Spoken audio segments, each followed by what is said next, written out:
Pemerintah Indonesia menutup pintu bagi warga negara asing masuk ke tanah air hingga 8 Februari 2021 untuk penanggulangan COVID-19.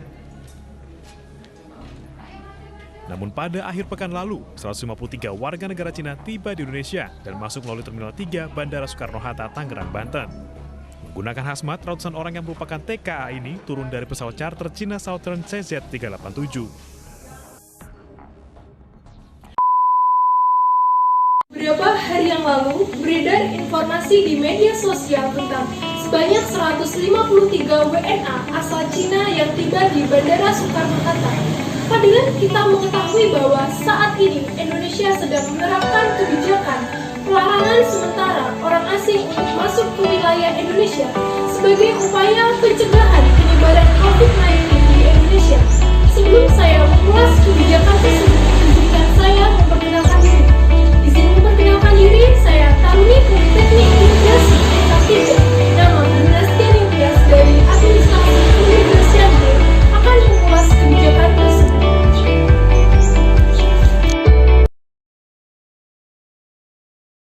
Kasus COVID-19 di Indonesia terus meningkat. Menurut data yang dilansir dari Satgas Penanganan COVID-19 di Indonesia, jumlah terpapar COVID-19 di Indonesia sebanyak 751.270.000 orang per tanggal 1 Januari 2021. Untuk menghentikan penyebaran COVID-19 di Indonesia, maka pemerintah menerapkan kebijakan pembatasan sementara orang asing untuk masuk ke wilayah Indonesia yang dilaksanakan berdasarkan Peraturan Menteri Hukum dan HAM Nomor 11 Tahun 2020. Berikut ini adalah pengecualian larangan untuk beberapa WNA menurut Permen-Kumham Nomor 11 Tahun 2020.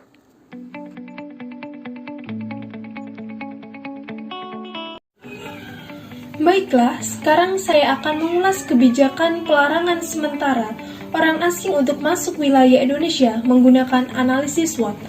Yang pertama, strength atau kekuatan. Dengan adanya pembatasan WNA yang masuk wilayah Indonesia, maka dapat meminimalisir dan mencegah potensi berkembangnya varian baru virus corona di Indonesia.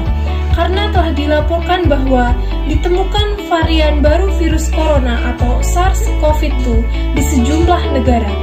Varian baru virus corona yang ditemukan di Inggris kini sudah menginfeksi 50 negara.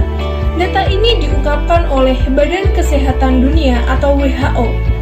Para peneliti mengungkapkan bahwa varian baru virus corona ini menyebar 30% sampai 70% lebih cepat dibanding dengan virus lainnya dan diperkirakan 30% lebih mematikan sehingga virus temuan ini sangat berbahaya.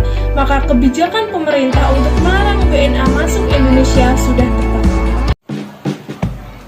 Yang kedua adalah weaknesses atau kelemahan. Dengan adanya pembatasan WNA, maka akan berpengaruh kepada sektor ekonomi Indonesia. Pendapatan negara dari sektor pariwisata akan berkurang karena pembatasan warga negara asing untuk masuk ke wilayah Indonesia dalam rangka berlibur. Hal ini membuat banyak pelaku usaha di sektor pariwisata mengalami gulung tikar. Padahal pada tahun 2020 silam, sektor pariwisata merupakan penyumbang devisa terbesar bagi negara Indonesia. Sebelum adanya pandemi ini, banyak WNA yang berlibur ke Indonesia menggunakan bebas visa. Selain itu, dengan adanya kebijakan tersebut juga berdampak pada jumlah investor di Indonesia yang semakin berkurang. Dengan adanya pembatasan WNA, maka peluang SDM Indonesia untuk mendapatkan pekerjaan menjadi lebih besar dalam persaingan di dunia kerja dengan tenaga kerja asing. Karena beberapa posisi di perusahaan biasanya ditempati oleh tenaga kerja asing.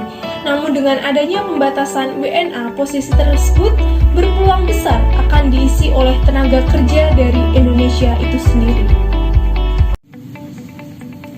Yang keempat adalah threats atau ancaman.